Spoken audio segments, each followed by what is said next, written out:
Suppose you have a doctor who never treats anyone. He shows up at his office a few times, but always finds some excuse to avoid seeing any patients. How much do you think that doctor will get paid? If you said zero, you live in the real world. People don't get paid for doing nothing. It's common sense. Apparently, some school administrators and education consultants don't agree. They actually think zeros should be banned from schools. In their view, teachers shouldn't be able to lower the grade of students who fail to hand in their work. Witness the well-known case of Lyndon Dorval, a physics teacher at Ross Shepherd High School at Edmonton. Last year, the principal of his school implemented an official no-zero policy that prohibited teachers from giving zeros for missing work. Instead, teachers were expected to enter behavior codes that had no impact on their grades. It should come as little surprise that the no-zero policy at Ross Shepherd did not go over well with teachers. Lyndon Dorval decided to go on doing what he had done for the last 35 years of his teaching career. He kept giving zeros to students who didn't hand in their work. As a result, the superintendent suspended Dorval from the classroom. Dorval's colleagues, students, and the general public were all outraged. After all, how much sense does it make to suspend a teacher who holds students accountable for their work? Sadly, Ross Shepherd is not the only school in Canada with a no-zero policy in place.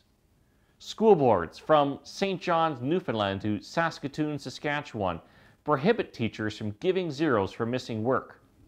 Incredibly, teachers in these schools cannot even dock marks from students who cheat on tests or plagiarize their essays. No-zero advocates claim that research proves that zeros are harmful to students. However, their claims are based on little more than a house of cards. Assessment gurus such as Ken O'Connor, Damien Cooper, Thomas Gusky, and Doug Reeves make sweeping claims about the harmful effects of zeros, but then simply quote each other as sources. None of them could point to actual empirical research studies that show that no-zero policies are effective.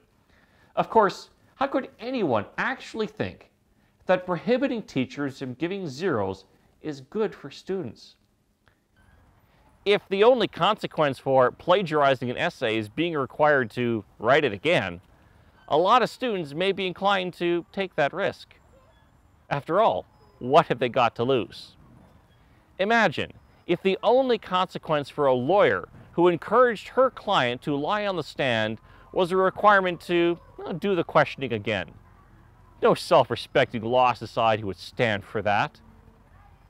Fortunately, every major profession frowns on cheating, and the consequences are severe. It's time students learn this reality.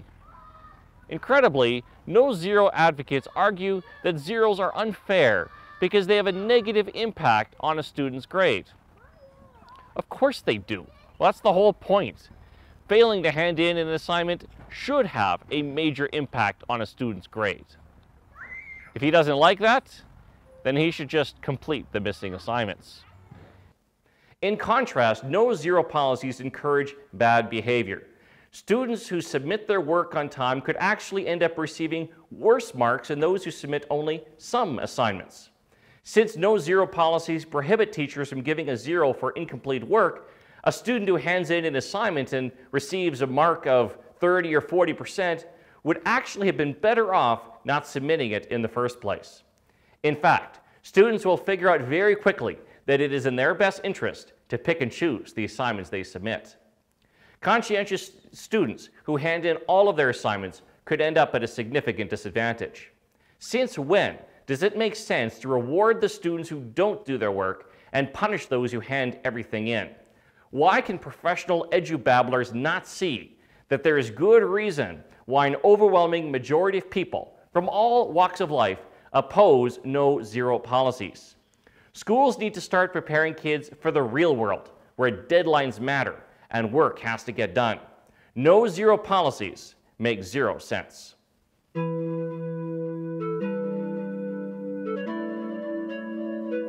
So what do kids do in school every day? Are they really learning anything of value? These are questions that should be of interest to every parent. After all, our kids spend 13 years of their lives in school. maybe more for some. With that amount of time in school, we should expect results. So what's with the new math kids are learning in school these days?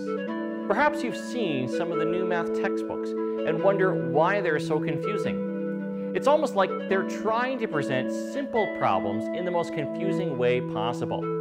Consider a simple multiplication equation like 21 times 13. Here's one of the techniques recommended by a widely used grade 5 textbook